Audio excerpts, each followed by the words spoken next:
আসসালামু আলাইকুম। আজকে অসম্ভব সুন্দর চোখ জুড়ানো মন জুড়ানো খেজুর বাগানালা একটা মসজিদে চলে আসছি। এই যে আমি দেখাই, মসজিদের নামটা একটু দেখাই, ইসলামিক সেন্টার অফ থাইল্যান্ড। এটা ব্যাংককের বেশ বড় একটা মসজিদ, ইসলামিক সেন্টার অফ থাইল্যান্ড।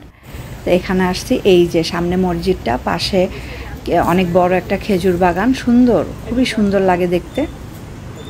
এই মসজিদটায় আসছি, চলেন একটু ঘুরে দেখাই। এই মসজিদটা ব্যাংককের ভিতরে রামকামহ্যাং সয় 2-তে হচ্ছে এই মসজিদটা, বেশ অনেক বড় একটা মসজিদ। আজকে প্রচুর গাড়ি দেখা যাচ্ছে, কারণ এটা হচ্ছে তখনও রোজা শুরু হয় নাই, রোজার কয়েকদিন আগের ভিডিও। তো একদম শুক্রবার, আর হচ্ছে দুপুরের আজানের টাইম। এটা দুপুরবেলা সবাই লাঞ্চ করতেছে। এই মসজিদের পাশেই একটু জায়গা করে ওরা খাবার দাবারের করা আছে, রেস্টুরেন্ট দেওয়া আছে, ওখান থেকে সবাই কিনে খায়, তারপরেই নামাজে সবাই চলে যাবে। এখানে সবাই খাওয়া দাওয়া করতেছে। এই যে এটা আবার একটু ভিতরের সাইডটা, এখানেও প্রচুর মানুষকে দোকান থেকে কিনে কেউ বাসায় নিয়ে যায়, কেউ এখানেই বসে খায়।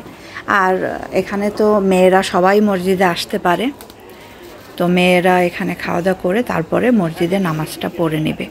থাই এই খাবারের নাম হচ্ছে কুইতিয়াও, যেখানে নুডলসের সাথে গরু মাংস আর হচ্ছে মিটবল দিয়ে রান্না করে দেয়। এই যে এখানে দেখাচ্ছে সবাই মসজিদের নামাজ পড়তে উপরে উঠে যাচ্ছে। কি পরিমাণ জুতা দেখা যাচ্ছে দেখেন।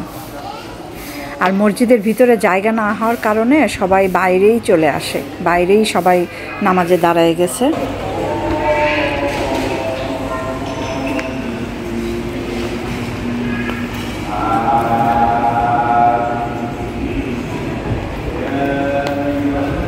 আবার এই সাইডে হচ্ছে এসি রুম আছে বড় করা।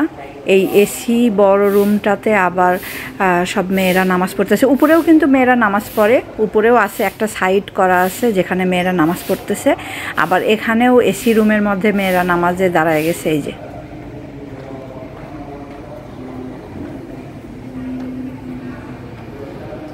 আর এই মসজিদের পিছন সাইডে একটু মার্কেটের মতো করা আছে, যেখানে হিজাব, বোরকা, যত মুসলিম ড্রেসগুলো এখানে পাওয়া যায়। এই যে মসজিদের এইটা অনেক সুন্দর একটা মসজিদ।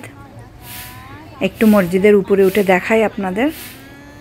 এই যে একটু উপরে উঠেছি, ভিতরে জায়গা না হলে তখন মানুষ সবাই এখানেই নামাজ পড়া শুরু করে।